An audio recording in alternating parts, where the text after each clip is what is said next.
Hello, everybody. Welcome back to the channel. Another quick hit video. In this one, we are going to look at the Boox devices from a build quality standpoint. We're going pure aesthetics here. So we're taking off the cases and we're going with Boox naked. Let's go ahead and walk through the devices I have and have a little bit of a conversation. See you here in a second.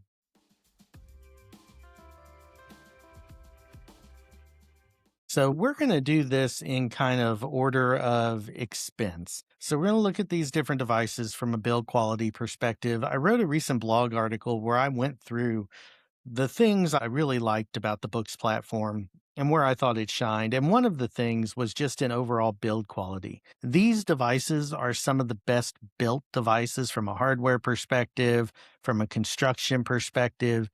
We won't get into the whole, debate over whether or not it should be plastic or not. The issue is with the materials these are made of, just how good are they? And I would argue that Boox is probably the most premium construction of most of the e-ink players out there in the fact that it's well machined, it's well made, it's durable, it's light, especially when you're considering these are metal and glass. And I think that's just a real testament to the way they're built. Now, there is one caveat into it being metal and glass, and that's going to be when we get to the Palma. It's not going to be a long video, and you won't see me on camera except for there at the beginning you saw me, and you'll see me at the end.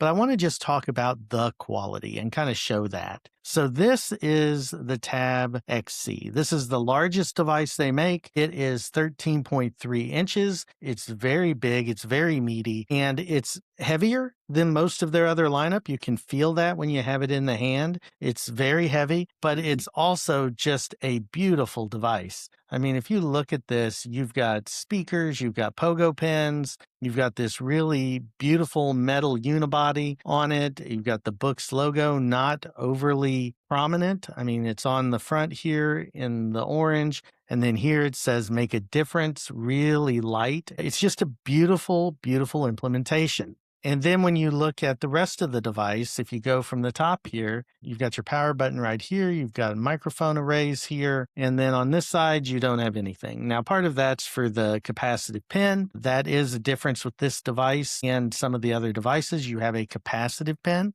Now, I don't have all of their devices, so I'm not going to go through and talk as if I do. But I just want to talk about just the beauty of this. So if you are looking for something with color, and this Kaleido 3 panel is glass with a RFA filter on top to really give it that color saturation. Now, it's going to be muted compared to LCD, and we've talked about that in other videos. But just from a design quality perspective, absolutely beautiful implementation of a device. So let's move on to the next in this series. Here we enter with the Boox Note Max. Now the Note Max, one thing, and I know you can't feel this, and I'll put some detailed specs down in the description, but one thing you can't feel through the camera is just how much lighter this device is. Now it's not as light as some of the devices, but it's huge. It's the same form factor of 13.3 inches. What you're going to notice, this is still 13.3 inches, and arguably it's close in size and weight to the Go 10.3, which we'll get to here in a little bit. This is really an amazing device. It does so many things well, and it's a joy to be able to have something this big and as light as it is. It's really shocking as you're using the device to have it not feel as heavy as the Tab XC. Now, what do you lose here? In the build quality, and it's not a build quality loss, but it does explain why this is lighter. So your pogo pins and speaker grills are still there. You get your power button and one microphone instead of two right here. And then on the back, you still get this beautiful make a difference is right here. It tells you the name of the device, all aluminum body, all well constructed, very thin, light, but no front light on this device. So this device is pure black and white, 300 pixels per inch, and same on the Tab XC. It's 300 pixels per inch until you get into the colors, and colors are only 150. Now, that makes this, without the front light, without the color layer, the Kaleido layer on top, makes this device lighter. you don't have as much going on in the actual build of the device. Still though, premium, beautiful build, matching this color gray as close as you can to the actual screen. Excellent. Absolutely love the form factor of this device. And if you're an academic or somebody who reads a lot of full-size PDFs, can't recommend the first two sets of devices enough. Okay, so now we're going to jump into the sub 11-inch devices. And we're going again from most expensive to least overall. The Note Air 5C is a phenomenal device, and so was its predecessor, the 4C. There's some differences, but quite frankly, both of these devices are excellent. Again, that same build quality. This is a heavy device, not just because it's got color, but also because it's got a pretty good processor in it. It's also got the front light, just like the Tab XC did, and it has a writing film. And you'll just notice it's still got your dual speakers. It's got your power port, which is here on the side, which is a very welcome change. You have pogo pins back here for a keyboard case that works with this. And it's just a smooth build. You have your power button here. And then on this side, you actually have buttons. So you have up and down buttons that can be used for either volume or page turning. It's a phenomenal device. It works really well.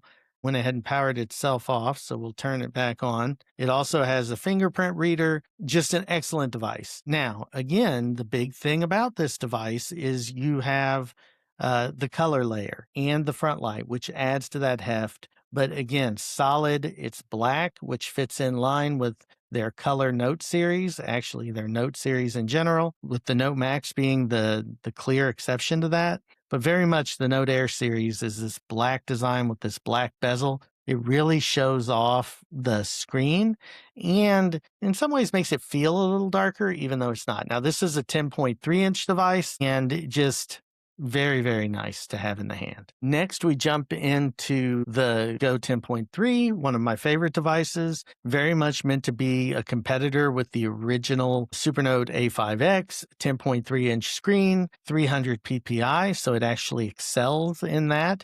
A little bit older of a Carta screen, but still at 300 ppi. Excellent build quality. This one actually has a unique, almost faux leather on the back that also provides a little bit of an anti-skid to help you with writing. This feels like a Note device. Why they didn't call this a Note device? It looks just like the Note Max, only smaller, and it even runs a different interface. But build quality wise, again, beautiful sleek lines.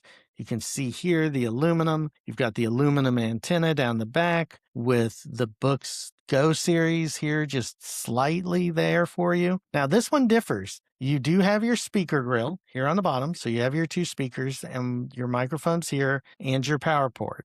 You do not have anything else. There's nothing on any other side of this device and just your power button here on top. Excellent device. No front light. It has an exceptional lightness to it. It is interesting just how close it is in weight to the Note Max, considering the size difference between these two devices, but an amazing experience, very well thought out, machined extremely well. Absolutely love this device. For our final device, and this may be one of my favorites in some ways, not because I use it as a note taker. You can write on this device. It has a capacitive stylus, just like you have with the Tab XC. But as a pure reader, this is a phenomenal little device. Now, I will say that these buttons are ultra sensitive. So if you're trying to use them as page turn buttons, it will sometimes misregister and flip you ahead when you don't want to. But for the most part, excellent device. This is the Palma 2 Pro. There is the original Palma, which does not have pen input. This does have pen input and is really good for if you need to jot something very quick down. Would I use it on a daily basis as a note taker? No, I wouldn't. But if you like to read, if you really enjoy to read, this is an exceptional device for that. So if I go into my Kindle library, which I can do, and I can also have Kobo and all of the others that I have, and I go ahead and open up my current book that I'm reading, which is The Heaven and Earth Grocery Store, I see this as an absolute beautiful reader. Now, what's different about this device than the other ones we've seen? All of the other devices that we've seen were glass and metal. So they were aluminum builds with a glass layer. This one is plastic with a glass layer. So you get your Kaleido 3, Carta 1300, 300 PPI black and white, 150 in color. But what you get in addition to that is kind of this texturized, almost paper feeling back, which again helps with stability. Unfortunately, the camera bump sticks out a little bit. So the build quality overall on this is still phenomenal. And then you get plastic all the way around. So it doesn't feel quite the height of quality like the other Boox devices, but it works for this form factor. I would argue that I like this better than if this was metal. And the reason being that I wouldn't feel bad about not having this in its silicone case, like that it was going to be super fragile. And I think that's an important thing and an important distinction between this device. It's well designed for what it's expected to do, which is to provide a reader first, G connected experience that allows you to have all of your books on the go and full Android. All of these devices have full Android. So you can download pretty much anything you want. Whether or not it's optimized or going to work the way you want it to, that's a different story for another time. But the build quality on this really is amazing. It feels really good. They make it in a black version, which I might prefer myself, but I've enjoyed this a lot. And you get customizable buttons, you get a fingerprint scanner. All of that works really, really well. And it's not intrusive. If you look down here, you have your microphones and you have your SD card slot and your SIM port and your speaker. You have two buttons here that are touch. You have what you can configure this button to be an AI assistant. And then you have your power button and your fingerprint scanner and a microphone and speaker here. So again, and you have both front facing and rear facing cameras. Now, are the pictures going to be great? No, but they're passable. It's more for document scanning, I think, but it's not a bad little device. Now, again, it's not cheap. None of these devices are cheap. This has been a sliding scale, but I just wanted to hop on and kind of show you the build quality and give you a sense of why I think these are really good devices. Hey, everybody, thanks for hanging in there. This was a fun video to do. And why did I do it? Well, I did it because I think that sometimes we get lost in the fact that Boox has so many products out there, and they do. And there'll be another video when I get to talking about some more things from the blog, which deal with the idea that you can almost have overload. Now, in some ways, though, if you want a device and you're unsure, odds are Boox has one for you. They have a device that will fit your needs as long as you're willing to accept the learning curve and as long as you're willing to really understand what Android on e-ink is. Now, the big caveat is to really understand that the reason I would say Boox is going to have the device for you is because no matter which device you get, it's going to be well made.